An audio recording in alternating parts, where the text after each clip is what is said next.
Pak Susno, soal gelar perkara khusus ini, kalau dari aturannya, kalau dari peraturan Kapolri, sebenarnya siapa yang boleh dan tidak boleh hadir dalam rangkaian gelar perkara khusus? Gelar perkara khusus ini sebenarnya sama saja dengan gelar perkara biasa, hanya karena sifatnya saja yang bersifat khusus ya. Mengapa bersifat khusus? Ada macam-macam ya, karena perkaranya memang berat, gitu, atau karena memang melibatkan orang yang tokoh yang sangat terkenal seperti sekarang kan mantan presiden kan. Ya. Kemudian sehingga yang harus hadir pun dari internal Polri pun tidak sembarangan gitu, mungkin pada level-level senior gitu. Ya. Nah kemudian siapa saja yang harus hadir di luarnya? Ya pihak-pihak yang berkepentingan, yang dianggap oleh penyidik berkepentingan, yaitu pihak pelapor, pihak terlapor. Dan gelar perkara ini berbeda dengan konfrontir. Kalau konfrontir kan untuk mencocokkan keterangan si A dengan si B, Ya. berbohong apa tidak. Kalau ini tidak, kan masing-masing pertama pihak penyelidik ya, karena ini gelar perkara penyelidikan ya. Jadi penyelidik menyampaikan apa yang sudah didapat oleh mereka gitu. Ya. Nah kemudian pihak pelapor bisa menambahkan gitu hal-hal lain yang dianggap perlu untuk menambah alat bukti atau menambah informasi yang kelak akan menjadi alat bukti supaya alat buktinya itu cukup kalau memang itu bisa ditingkatkan ke penyidikan.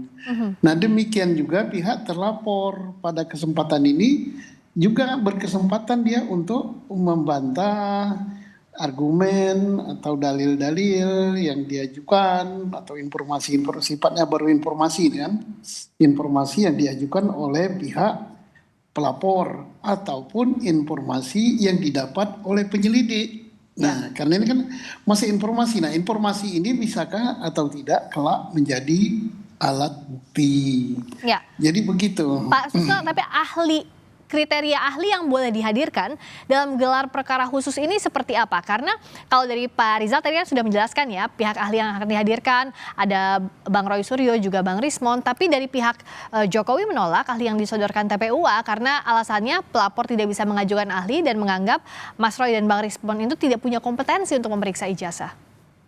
Jadi tidak bisa tolak menolak. Jadi terserah penyelidik. Kalau penyelidik menganggap diperlukan keterangan ahli, nah nanti penyelidiklah yang menilai. Oh dia itu ahli hukum, hukumnya hukum perdata, hukum tata negara. Oh dia ahli di bidang apa? Di bidang digital. Oh dia ahli di bidang apa? Penyidik yang menilai. Jadi tidak ada tolak menolak. Masa pelapor atau terlapor tidak boleh saling tolak menolak ahli yang diajukan kenapa atau saksi yang diajukan. Kenapa? Karena kan ini saling lapor gitu ya. Iya. Walaupun tempatnya berbeda dan ini akan berdampak hukum. Kalau misalnya pihaknya pelapor tidak bisa membuktikan apa yang dia katakan palsu, maka dikatakan bahwa dapat dituduh bahwa dia telah mencemarkan nama baik. Iya. Nah demikian juga apabila bisa membuktikan bahwa betul itu palsu dan betul itu tidak sah, maka dampaknya kepada terlapor. Terlapor berarti memalsukan atau menggunakan keterangan dokumen autentik palsu atau membuat palsu suatu dokumen gitu kan. Jadi ini ibarat naik perahu, siapa yang tenggelam, siapa yang tidak ini nanti. Iya. Jadi yang akan menentukan nanti ahlinya kompeten atau tidak kompeten di tangan penyelidik. Kalau